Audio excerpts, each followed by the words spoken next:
ও মানুষরা, তোমরা যা অপরাধ করেছো করেছো, খালাস, বাদ।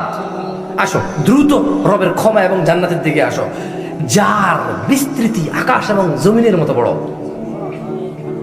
উইদ্দাত লিল মুত্তাকিন, আল্লাহ বলছে তোমরা যদি আমাকে আল্লাহকে ভয় করো, আল্লাহ তোমাদেরকে জান্নাত দেবে। সুবহানাল্লাহ। চন্দ্রপাড়ার মা বোনেরা, চন্দ্রপাড়ার পুরুষরা, ভয় পেও না। তোমাদের রব নিষ্ঠুর নয়, তোমাদের রব নিষ্ঠুর নয়।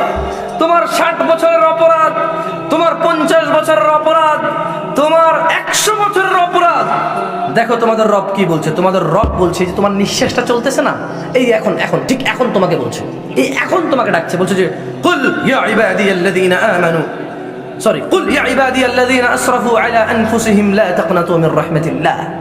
ও মুহাম্মদ সাল্লাল্লাহু আলাইহি সাল্লাম, এদের 100 বছরের গুনাহ, 500 বছরের গুনাহ, 5 কোটি বছরের গুনাহ, খাল্লি ওয়াল্লি, কুল ইয়া ইবাদিয়াল্লাযীনা আসরাফু আলা আনফুসিহিম লা তাকনাতু মির রাহমাতিল্লাহ।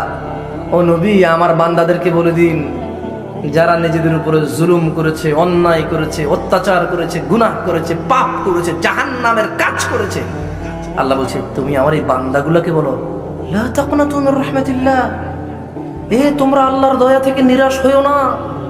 ইন্নাল্লাহা ইয়াগফিরুয যুনুবা জামিআ, আল্লাহ তোমাদের এই পুরো জীবনের গুনাহ ক্ষমা করে দেবে। ইন্নাহু হুয়াল গফুরুর রহিম, নিশ্চয় তিনি অতীব দয়ালু, ক্ষমাশীল। চন্দ্রপাড়ার মানুষ, তোমাদের রব তোমাদের সমস্ত গুনাহ ক্ষমা করবে যদি তোমরা ওনার ক্ষমার দিকে আর জান্নাতের দিকে আসো। তোমরা কি রাজি আছো? মনে রাখবে চন্দ্রপাড়ার মানুষ, যদি শিরিক অবস্থায় মারা যাও, আল্লাহ মুশরিকের জন্য জান্নাতকে হারাম করেছে। চন্দ্রপাড়ার মানুষ, আল্লাহকে ভয় করো, জাহান্নামের আগুনকে পরোয়া করো, যা আল্লাহ প্রস্তুত রেখেছে জালেম কাফের মুশরিকের জন্য, অপরাধীর জন্য। চন্দ্রপাড়ার মানুষ আল্লাহর দিকে তাকিয়ে শিরিক করিও আল্লাহর সাথে। তুমি যা বেনামাজি বলো তা মুহাম্মদ সাল্লাল্লাহু আলাইহি ওয়াসাল্লাম কুফরি আর শিরিক বলেছে। তুমি যা নরমাল অপরাধ মনে করো, মুহাম্মদ সাল্লাল্লাহু আলাইহি ওয়াসাল্লাম বলছে আমার মন চায় এদের ঘরে আগুন লাগিয়ে দেই। এত জিদ লেগেছে মুহাম্মদ সাল্লাল্লাহু আলাইহি ওয়াসাল্লাম, যারা নামাজ পড়ে না, বললো যে ওদের ঘরে মহিলার বাচ্চা আছে তাই আমি আগুন লাগাই না। তুমি যেটাকে সাধারণ মনে করো অপরাধ, হ্যাঁ, একটা ছেলে নামাজ পড়ে না, তুমি যার কাছে মেয়ে বিয়ে দিয়ে দাও, কোনো দোষের কিছু মনে করো না। মদখোরের কাছে দাও না, কিন্তু বেনামাজির কাছে দিয়ে দাও, তুমি মনে করো যে মদ খাওয়া বড় অন্যায়, নামাজ না পড়া ছোট অন্যায়। অথচ মুহাম্মদ সাল্লাল্লাহু আলাইহি ওয়াসাল্লাম বলেছে যেটা নামাজ পড়ে না ওটা কাফের মুশরিক। তার মানে তুমি রামশাম যদুমধুর কাছে বিয়ে দেওয়া যা, একটা বেনামাজের কাছে বিয়ে দেওয়া তা, তবে একবারে সেম ওইরকম না। তুমি চাইলে, আমি চাইলে তো একটা হিন্দু লোককে বললেই সে নামাজ পড়বে না, কিন্তু আলহামদুলিল্লাহ মুসলমান মুমিন ঈমান থাকার কারণে একটা মানুষ যখন শিরক আর কুফরিতে লিপ্ত হয়, অপরাধে লিপ্ত হয়, তাকে যখন আমরা ইসলামের দিকে ডাকি, আলহামদুলিল্লাহ আল্লাহ তাকে দয়া করে সে ফিরে আসে, আলহামদুলিল্লাহ। তোমরা কি চাও রবের জান্নাতের দিকে যেতে? তোমরা কি চাও রবের ক্ষমার দিকে যেতে? তবে শোনো চন্দ্রপাড়ার মানুষ, খুশি হয়ে যাও, তোমার 70 বছরের গুনাহকে আল্লাহ নেকিতে পরিবর্তন করবে। তোমার 100 বছরের গুনাহকে আল্লাহ নেকিতে পরিবর্তন করে দেবে। তোমার ওই অপরাধ যা তুমি করেছো জাহান্নামে যাওয়ার কাজ, আল্লাহ বলছে যে অপরাধকে সোজা নেকি, যা এটা নেকি হয়ে গেল। যতটুকু ওজন অপরাধ, এই অপরাধটার ওজনের নেকি দিয়ে দিলাম, যা। রাজি আছো? রাজি আছো? তাহলে শোনো চন্দ্রপাড়ার মানুষ, আল্লাহ বলছে ইল্লা মান তাবা ওয়া আমানা ওয়া আমিলা আমালান সালিহা, যেই ব্যক্তি অপরাধকে ছেড়ে দিবে, যেই ব্যক্তি অপরাধকে ছেড়ে দিবে, যেই ব্যক্তি গুনাহের কাজ ছেড়ে দেবে, ওয়া আমানা, এবং ঈমান আনবে, ওয়া আমিলা আমালান সালিহা, এবং ভালো কাজ কর্ম করবে, ফাউলাইকা ইউবাদদিলুল্লাহু সাইয়্যাতিহিম হাসানাত, আল্লাহ তার সকল মন্দ কাজকে নেকিতে পরিবর্তন করে দেবে। কি রব পেয়েছো চন্দ্রপাড়ার মানুষ? এখনো লজ্জা পাও রবের কাছে সিজদা দিতে? এখনো তোমার বাধা লাগে? অথচ তোমার সিজদা, তোমার অপরাধ থেকে মুক্ত হওয়া, তোমার পুরো পিছনের জীবনের সবকিছু আল্লাহ নেকিতে পরিবর্তন করবে। চন্দ্রপাড়ার মানুষ, আমি আমার বক্তব্য শেষ করে তোমাদেরকে কষ্ট দেব না। প্রায় 1 ঘন্টার মতো হয়ে গেল কথা বলছি এখানে। যদি 1 ঘন্টা কথা যদি তোমার উপকার না করতে পারে, 1000 বছর প্রতিদিন 1 ঘন্টা করে কথা বললে কি উপকার করবে বলো? আচ্ছা, আমি আজকে কিসের নিষেধ করেছি?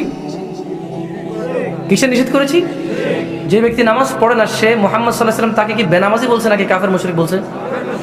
তবে একটা প্রশ্ন থেকে যায়, এই যে আপনার কাছে মনে হচ্ছে যে কি ব্যাপার, নামাজ না পড়লে কাফের মুশরিক, পোলায় কয় কি একটা কাজ, আপনি আপনার এই এলাকার যে মুহাদ্দিস সাহেবগণ রয়েছেন, আমাদের উলামায়ে কেরাম রয়েছেন, ওদেরকে জিজ্ঞেস করা যে এটা কি হাদিসে আছে কিনা, যদি হাদিসে থাকে ভয় পেয়ে যান আল্লাহকে এবং নামাজ ত্যাগ করিয়েন না, এটা শিরক ও কুফরি।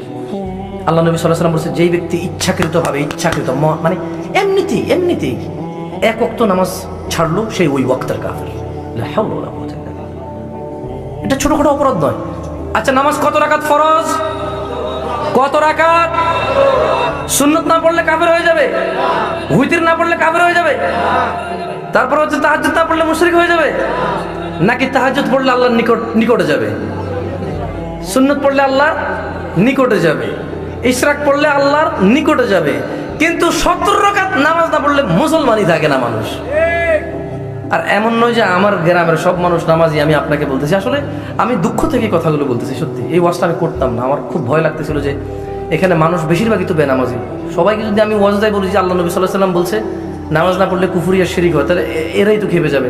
আর যদি প্রশ্ন করো যে আপনার গ্রামের অবস্থা কি, ওয়াল্লাহি আমার গ্রামের অবস্থা সেম, এইরকম এখানে যেরকম আমার পরিবার সেম। তো দুঃখটা তো এই জায়গায় যে জানাজা হয়, মরে গেলে জানাজা হয়, বিয়ের মধ্যে ইমাম নিয়ে এসে খুতবা পড়ে বিয়ে পড়া, আবার গায়ে হলুদে গানও বাজায়। তো খুতবাকে মনে করো যে ইসলামী তরিকা, তো গান কোন তরিকা? মানে সে খুতবাকে ইসলামী তরিকা মনে করে, কিন্তু গানকে কুফরি তরিকা মনে করে না। মানে গান হলো অপরাধ আর খুতবা হলো ইসলামী তরিকা। আচ্ছা, একটা যদি ইসলামী তরিকা হয় খুতবা, তাহলে গানটা কুফরি তরিকা না, বিজাতীয় তরিকা না?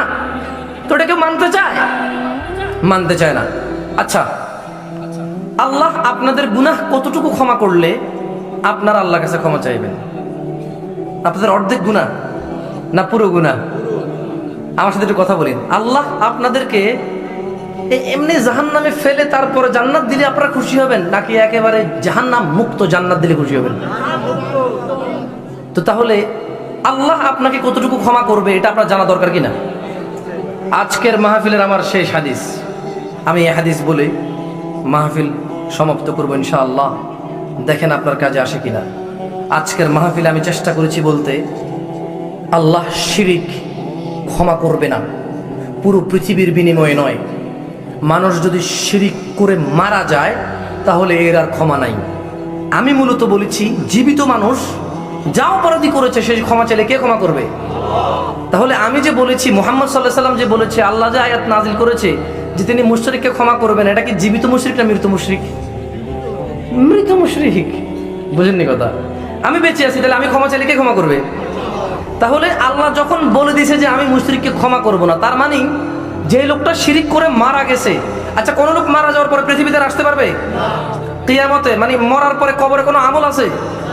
তাহলে একে মাফ কেন করবে না আল্লাহ? কারণ এই যে শিরক করলো, এর আর ক্ষমা চাওয়ার সুযোগ নেই, সে মরে গেছে। কি তো আপনারা কি এখানে জীবিত না মৃত? এবার আমার সাথে একটু বলুন, আল্লাহ জীবিত মুশরিককে ক্ষমা করবে না নাকি মৃত মুশরিককে? আবার ভুল বললাম, আস্তাগফিরুল্লাহ আলাযীম। যে লোকটা জীবিত আছে, ধরেন এই যে ওমর রাদিয়াল্লাহু আনহু, আবু বকর রাদিয়াল্লাহু আনহু, মুহাম্মদ সাল্লাল্লাহু আলাইহি সাল্লামের আরো অনেক সাহাবারা, তারা কি আগে মুসলমান ছিল? তারা আগে কি ছিল?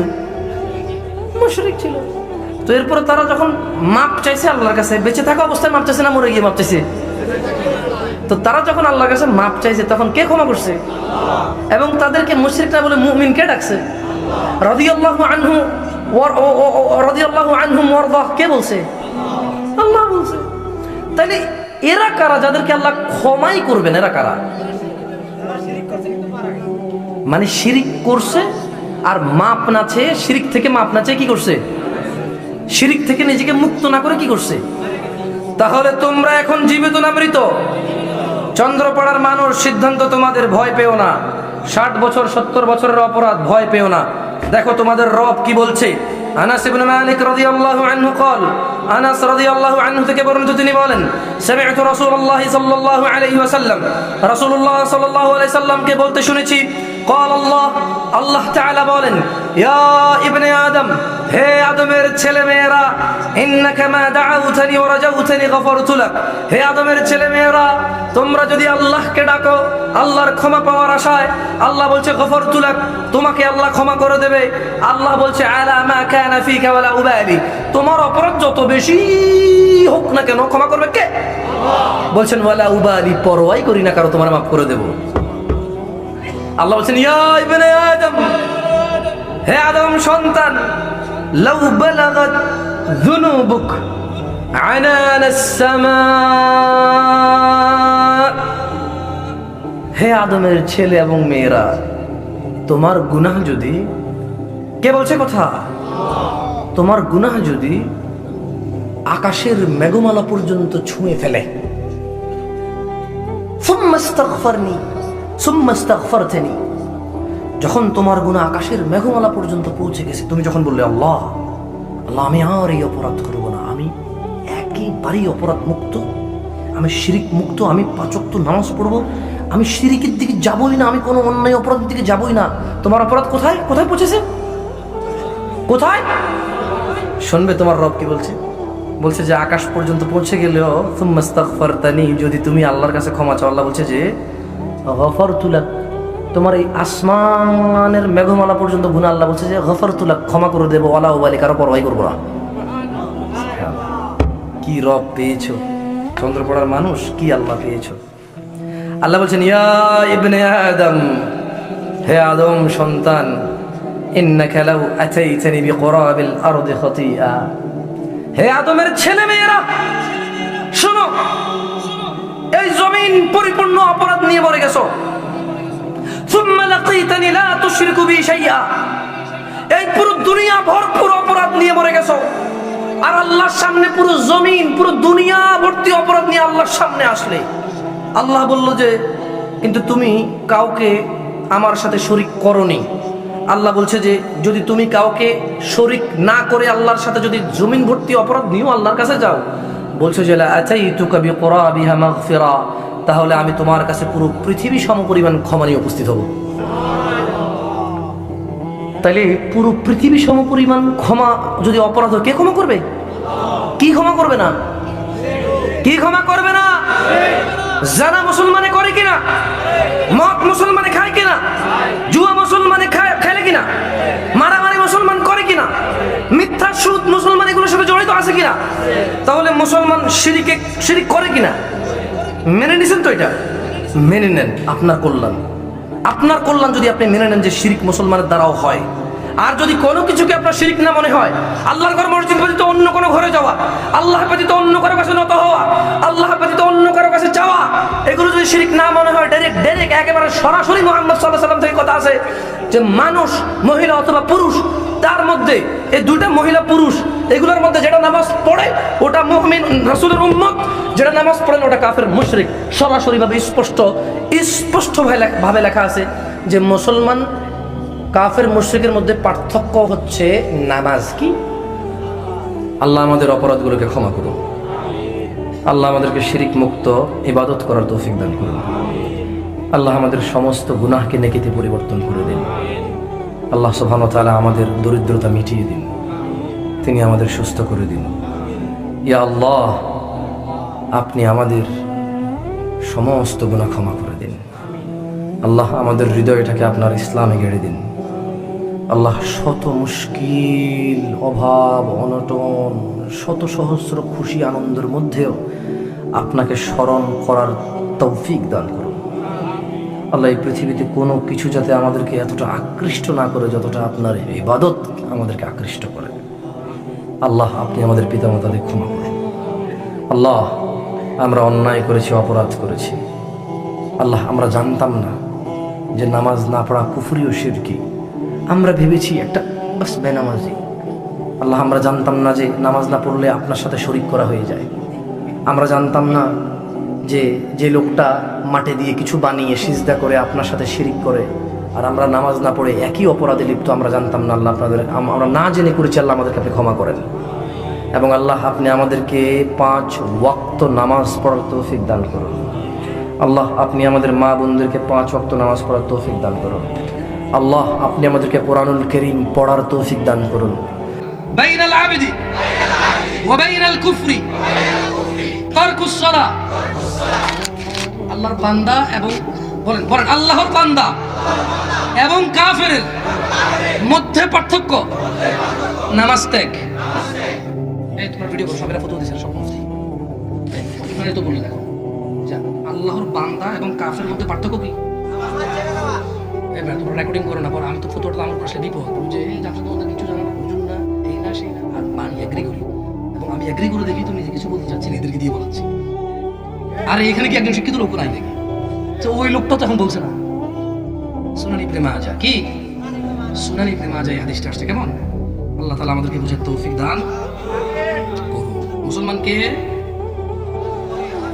অমুসলিমকে যে নামাজকে সম্পূর্ণভাবে ত্যাগ করেছে, যে তার সালাতকে সম্পূর্ণভাবে ত্যাগ করেছে, সেই হচ্ছে কুফরি করেছে এবং শিরক করেছে। ওই যে বললাম সূরা ইউসুফে আল্লাহ বলেছে ওয়ামা ইউমিনু আকসারুহুম বিল্লাহি ইল্লা ওয়া হুম মুশরিকুন। ওই যে সূরা ইয়াসিনে যে আল্লাহ সূরা ইউসুফে যে আল্লাহ বলেছে যে এদের অধিকাংশ ঈমান আনার পর শিরক করে। আমরা তো বুঝতে পারছিলাম না কেমনে শিরক করে। একটা হাদিস আসছে যে মান তারাকা সালাহ, যে নামাজ ছাড়ে ফাকাদে আশরাকা, সে শিরক করে। বুঝে আসছে? আল্লাহ আমাদেরকে বুঝান। জান একটা ছোট্ট হাদিস বলে এই মাহফিল আমি শেষ করব, একটা আয়াত পড়বো, একটা হাদিস বলবো, এরপর এখান থেকে বিদায় নেব। আপনি দেখেন আপনার কোনো কাজে আসে কিনা। ওয়াল্লাহি ওয়াল্লাহি যদি আপনারা এখানে কেউ কিচ্ছু না শেখেন, আমি যে নিয়তে আসছি আমার নিয়তের উপরে আল্লাহ আমাকে বরকত দিবে, যিনি ঠকাবে না আমাকে। আমার নিয়ত যদি হয় লোকসমাগম, বড় বক্তা আমি, সো অ্যাট্রাকটিভ, সো ইয়াং, তাহলে আমি এটা পাবো, খ্যাতি পেয়ে যাব। আখিরাতে আল্লাহ আমাকে বলবে লুক, গ্রহণ করো স্বাদ। কিসের? আযাব আল হারিক, উত্তপ্ত আগুনের স্বাদ গ্রহণ করো। আমি বলবো ইয়া আল্লাহ আমি তো মাহফিল করছি। আপনি বলবেন ইয়া আল্লাহ আমি তো মাহফিল করছি। আল্লাহ বলবে তুমি মাহফিল করেছো, তুমি চেয়েছো তোমাকে বড় বক্তা বলতে। একটু স্মরণ করো তো পুরো বাংলাদেশের ইন্টারনেট, তুমি কোথাও নামতে পারতাম, আপনি জামশেদ ভাই না, আপনি আরে আপনাকে তো নেট দেখি আপনাকে একটু মোড়া দেখা যায়, একটু একবার বাস তোমাকে মানুষ কি বলে নাই তুমি ফকিরাপুর গেছো, তোমার বলছে আপনি জামশেদ ভাই না, তুমি বনশ্রী গেছো, আরে আপনি জামশেদ ভাই না, তুমি ওই যে কি বলে ডাকে, ঢাকার তো নাম জানি না ভাই, ঢাকা শহরে অমুক তোমার জায়গায় গেছো, আরে আপনি জামশেদ ভাই না। হ্যাঁ ইয়া আল্লাহ, তুমি তো চেয়েছো তা তোমাকে তো আমি পেয়েছি, তুমি যা চেয়েছো তাই পেয়েছো। আমি যা চেয়েছি তোমার কাছে তা আমি পাইনি, জাহান্নামে রাখো যাও। আর যদি আমি এখানে আসি একটা সৎ উদ্দেশ্য নিয়ে যে ইয়া আল্লাহ এই লোকগুলো সুবহানাল্লাহ বলছে, এক একজন এদের আসমান আর জমিন সমান নাকি পরিপূর্ণ হয়েছে, এক একজন থেকে সেম নাকি আমি পাবো। আমি সেদিন এই 1000 মানুষ, এই 500 মানুষ যারা আমি বলেছি সুবহানাল্লাহ বলেন, তারা সুবহানাল্লাহ বলছে, ইনশাআল্লাহ এই 1000 পরিপূর্ণ পাবো ইনশাআল্লাহ। 1000 মানুষ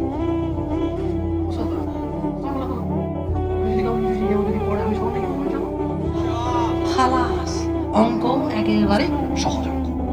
আমার লাভ কি? যদি আমি আসি বড় বক্তা হতাম, পেয়ে যাবো। যদি আমি আসি এই লোকটাকে দিয়ে সুবহানাল্লাহ বলাবো, একবার ওকে শিখাই দেবো, উঠতে বসতে খাইতে উঠতে আস্তাগফিরুল্লাহ বলি, আলহামদুলিল্লাহ বলি, সুবহানাল্লাহ বলি, ইনশাআল্লাহ বলি। এরা যদি বলে কাউকে শিখায় আল্লাহ আল্লাহ, সেদিন আমি সুবহানাল্লাহ বলছি এই আসমান আর জমিন পরিপূর্ণ নাকি আমি দেখতে পাবো আমার।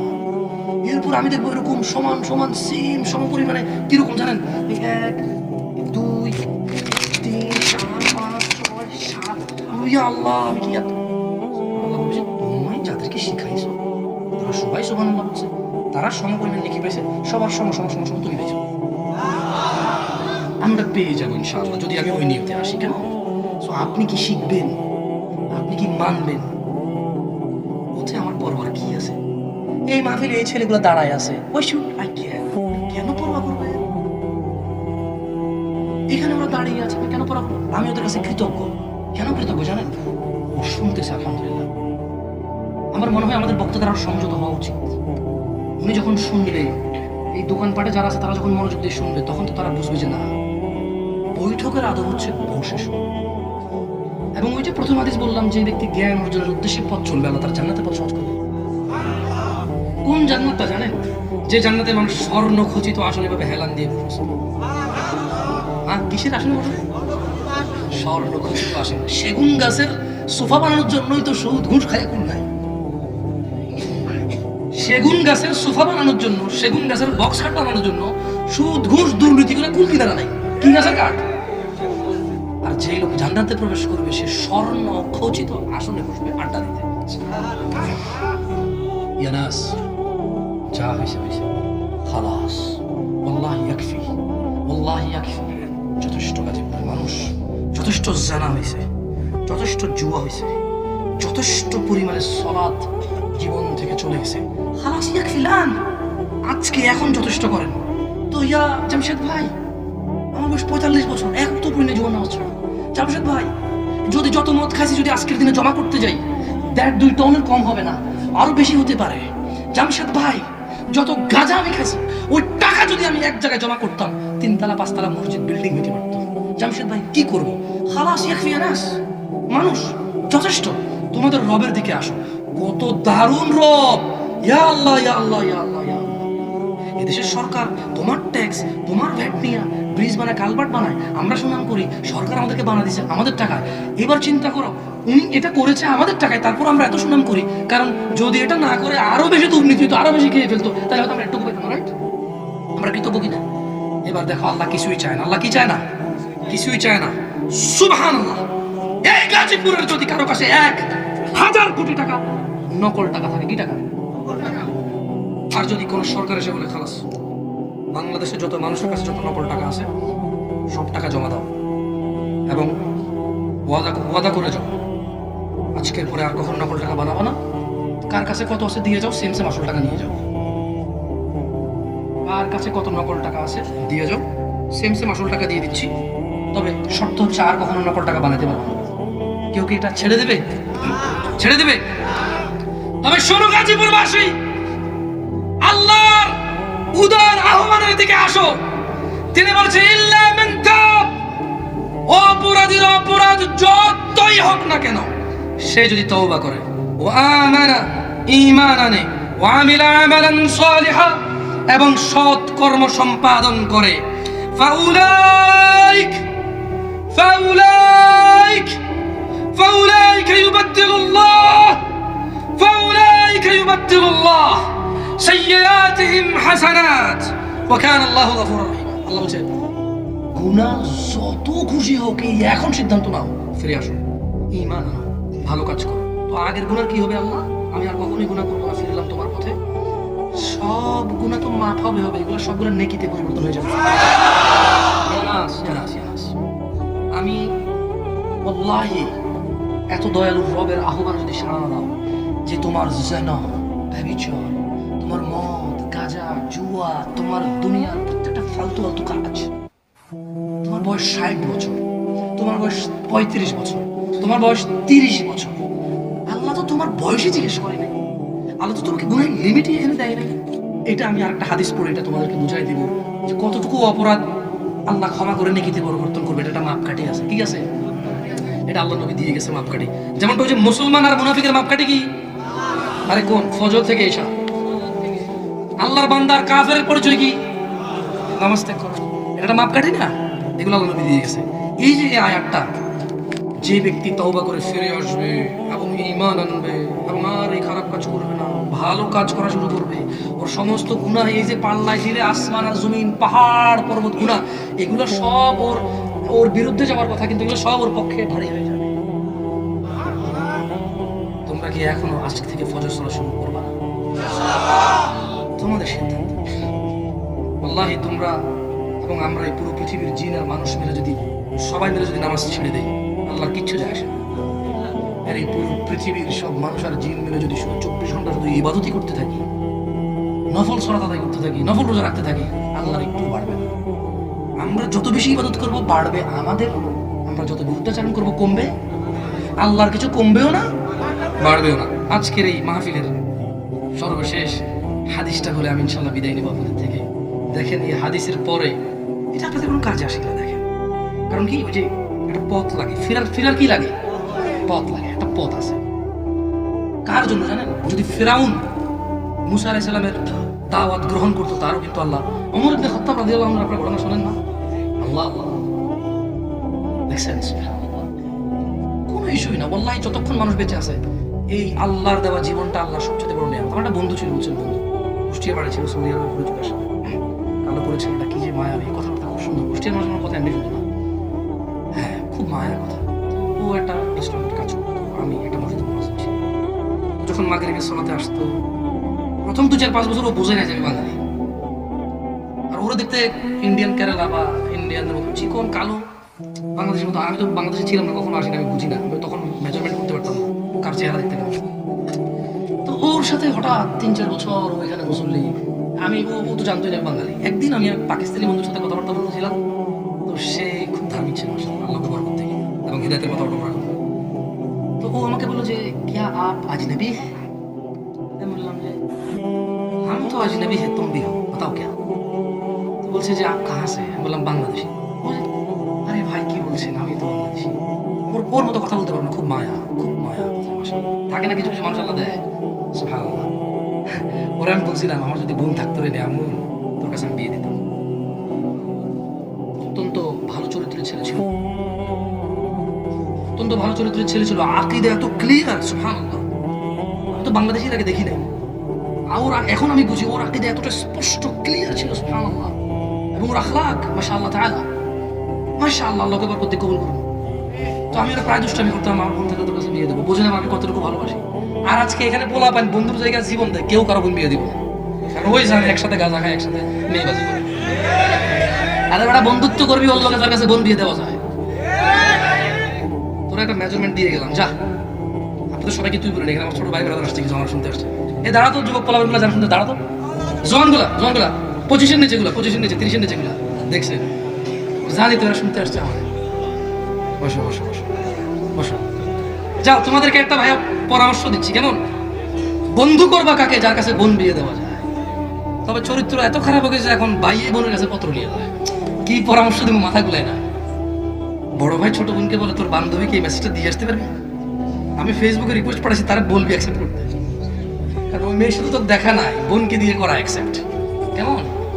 বোনের কাছে বলে যে তোর বান্ধবীকে আমার নাম্বার দিবি, অথবা বলবি যে আমার নাম্বারটা সেভ করে আমি কল দিই।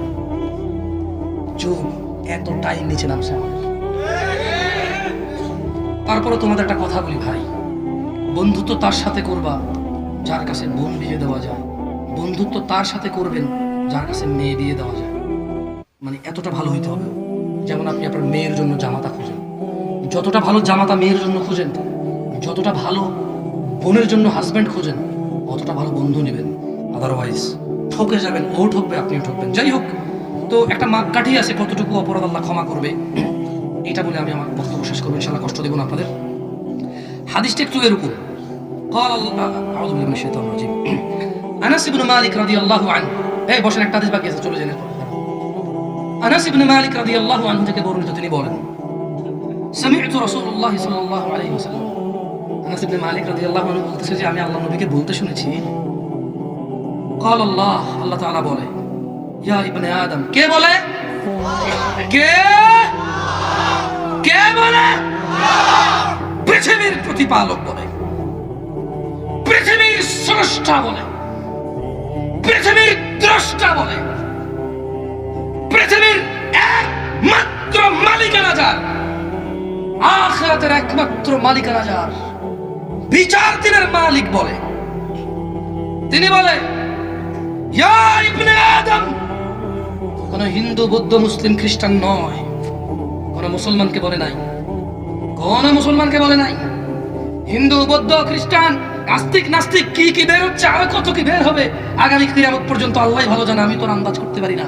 এই পুরো পৃথিবী কিয়ামত পর্যন্ত যত মানুষ আছে, আল্লাহ সুবহানাহু ওয়া তাআলা সবাইকে ডেকে বলছেন, ইয়া ইবনে আদম, হে আদমের সন্তানরা, ইন্নাকা মা দাউতানি ওয়া রাজাউতানি, হে আদমের ছেলে মেয়েরা, যতক্ষণ তোমরা আমার কাছে ক্ষমা পাওয়ার আশায় আমার কাছে ক্ষমা চাইবা, গফারতু লাক, ততক্ষণ আমি তোমাদের ক্ষমা করতে থাকবো। আলা মা কানা ফিকা ওয়ালা উবালি, তোমার গুনাহ যত অধিক হোক না কেন কারো পরোয়া করব না এতে। আপনি বুঝছেন? আপনি যতক্ষণ পর্যন্ত আল্লাহর কাছে ক্ষমা চাইবেন ক্ষমা পাওয়ার আশায় আর ফিরে আসবেন, আল্লাহ বলছে ততক্ষণ তোমাকে আমি ক্ষমা করব, এতে কারো পরোয়া করব না। ইয়া ইবনে আদম, হে আদমের সন্তানরা, লাউ বালাগাত যুনুবুক, তোমার গুনাহ যদি আনানাস সামা, লাউ বালাগাত যুনুবুকা আনানাস সামা ও আদমের ছেলে মেয়েরা, তুমি কেন এটা বলো? আমি আজকেরও পাপি, কালকেরও পাপি, অল্প একটু ভালো হয় করবো কি, আজকেও জানলামি কালকেও জানলামি, কর পাপ। আল্লাহ কি আমার মতো পাপি মানুষকে ক্ষমা করবে? এরকম বলা লোকগুলোকে বলতে চাই, আল্লাহ ডেকে বলে লাউ বালাগাত যুনুবুকা আনানাস সামা, আরে তোমার গুনাহ যদি জমিন থেকে আকাশের মেঘমালা পর্যন্ত পৌঁছায়, কোথায়? আকাশের মেঘমালা পর্যন্ত পৌঁছায়।